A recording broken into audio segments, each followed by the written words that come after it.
Dhimbja si mesazh, zbulimi i kuptimit shpirtëror të sinjaleve të trupit. Para se të ndiqni këtë artikull, mos harroni të pëlqeni faqen tonë dhe ta ndiqni artikullin deri në fund. A ke ndier ndonjëherë një dhimbje që duket se shfaqet nga hiçi, pa ndonjë arsye të qartë? Një shqetësim i vazhdueshëm, një ndjenjë e pakëndshme që as mjekët dhe as analizat nuk mund ta shpjegojnë? Këto lloj dhimbjesh mund të jenë më shumë se sa thjesht fizike. Ato mund të jenë mesazhe të fshehura nga trupi yt, sinjale delikate që shkojnë përtej asaj që shohim në sipërfaqe. Jacobo Greenberg, një studiues i apasionuar pas lidhjeve mes mendjes, trupit dhe shpirtit, besonte se trupi ynë është shumë më tepër se sa një makinë biologjike. Për të, çdo tension muskulor, çdo piçkim apo shqetësim është një pasqyrim i emocioneve të bllokuara, mendimeve të pazgjidhura ose energjive që kemi shtypur brenda nesh. Trupi, sipas Greenberg, është një lajmtar i jashtëzakonshëm, i aftë të zbulojë të vërteta të thella për botën tonë të brendshme, të cilat shpesh i anashkalojmë në rrjedhën e jetës së përditshme. Imagjino trupin tënd si një hartë të fshehtë, ku çdo dhimbje është një shenjë, një kod që pret të deshifrohet.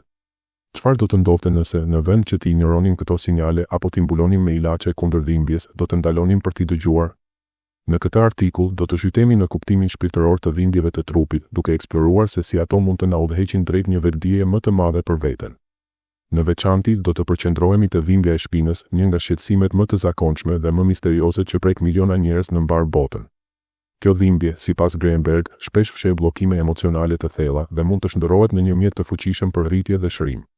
Ky zbulim mund të ndryshojë përgjithmonë mënyrën se si e sheh veten dhe marrëdhënien tënde me trupin. A je gati të nisësh këtë udhëtim të brendshëm? Trupi si pasqyrë e shpirtit. Greenberg e shitet trupin si një pasqyrë të botës sonë emocionale dhe shpirtërore. Çdo dhimbje, sipas tij, është një ftesë për të shqyrtuar atë që ndodh brenda nesh. Në vend që t'i shohim dhimbjet si armiq që duhen eliminuar, ai na nxit t'i trajtojmë si miq që na flasin me një gjuhë unike. Për shembull, le të marrim dhimbjen e kokës, një shqetësim që pothuajse të gjithë e kemi përjetuar. Shpesh, kjo dhimbje vjen nga një mbingarkesë mendore, mendime të pandërprera, shqetësime që na rëndojnë apo presioni i përditshmërisë. Është sikur trupi të thotë, ndalu, merr frym, lër mënjan kaosin dhe gjej pak qetësi. Një dhimbje koke mund të jetë një sinjal për të ndaluar multitaskingun, për të lënë telefonin mënjan dhe për të dhënë vetes një moment qartësie. Po dhimbja në qafë? Kjo shpesh lidhet me një lloj ngurtësie të brendshme.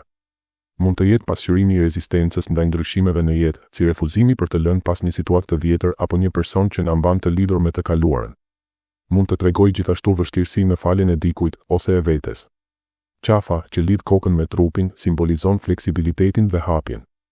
Kur ajo është e tensionuar, trupi na fton të relaksohemi, të pranojmë atë që nuk mund ta ndryshojmë dhe të përqafojmë rrjedhën e jetës me më shumë lehtësi.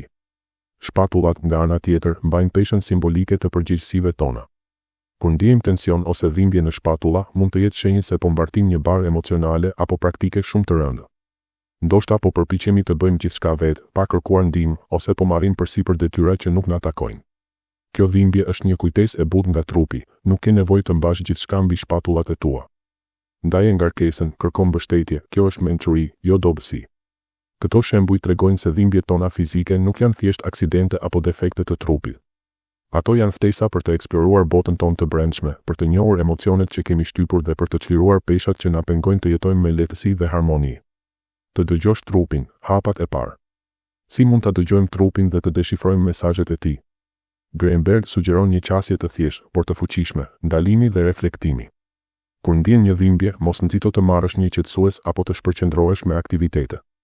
Në vend të kësaj, ulu në një vend të qetë dhe pyet veten, çfarë po ndjej emocionalisht tani? Çfarë situate apo mendimi mund të jetë duke ndikuar në trupin tim?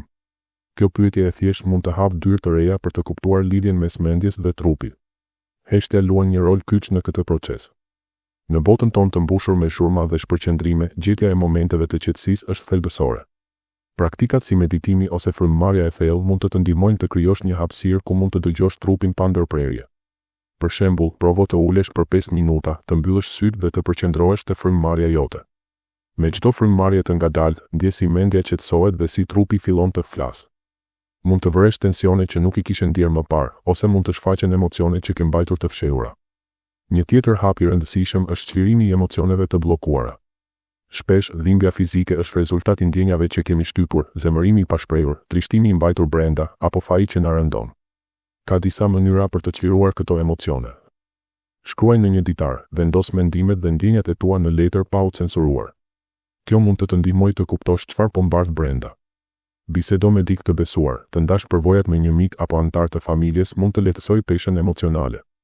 Lër lotët të rrjedhin, të qash nuk është dobësi, por një çlirim natyral që mund të lirojë tensionin e akumuluar. Kur i lejon emocioneve të rrjedhin, trupi shpesh përgjigjet duke çliruar tensionin fizik. Është sikur t'i japësh leje vetes të jesh i prekshëm, dhe kjo mund të jetë një akt i fuqishëm shërimi. Dhimbja e shpinës, një arkiv emocional. Ndër të gjitha dhimbjet, dhimbja e shpinës është ndoshta më e përhapura dhe më domethënësja. Sipas Greenberg, shpina është si një arkiv i përvojave tona emocionale dhe shpirtërore. Është struktura që na mban drejt, por gjithashtu një hapësirë ku depozitohen peshat tona të brendshme. Çdo zonë e shpinës tregon një histori të ndryshme, të lidhur me emocione dhe sfida specifike të jetës sonë. Pjesa e sipërme e shpinës, kjo zonë lidhet me përgjegjësitë që mbajmë. Kur ndjejmë dhimbje këtu, mund të jetë shenjë se po përpiqemi të bëjmë shumë vetë, pa kërkuar ndihmë. Për shembull, imagjino një prind që punon me orë të gjata, kujdeset për fëmijët dhe përpiqet të mbajë gjithçka nën kontroll. Shpatullat dhe shpina e sipërme mund të tensionohen si pasojë e kësaj bare. Kjo dhimbje është një ftesë për të reflektuar, a mund të ndaj disa përgjegjësi? A mund të kërkoj mbështetje? Të pranosh se nuk ke nevojë të bësh gjithçka vetë është një hap drejt lehtësimit. Pjesa e mesme e shpinës, këtu grumbullohen emocione si faji, inati dhe pendimet. Dhimbja në këtë zonë mund të shfaqet kur mbajmë brenda emocione negative për një kohë të gjatë. Për shembull, dikush që ndjen faj për një vendim të së kaluarës ose që mban inat ndaj një personi mund të përjetojë tension në këtë zonë. Trupi na fton të çlirojmë këto emocione duke falur veten ose të tjerët dhe duke lënë pas atë që nuk mund ta ndryshojmë. Pjesa e poshtme e shpinës, kjo zonë lidhet me ndjenjen e sigurisë dhe stabilitetit në jetë. Dhimbja këtu mund të pasqyrojë frikëra të thella, si pasiguria financiare, dyshimet për marrëdhëniet ose frika për të ardhmen.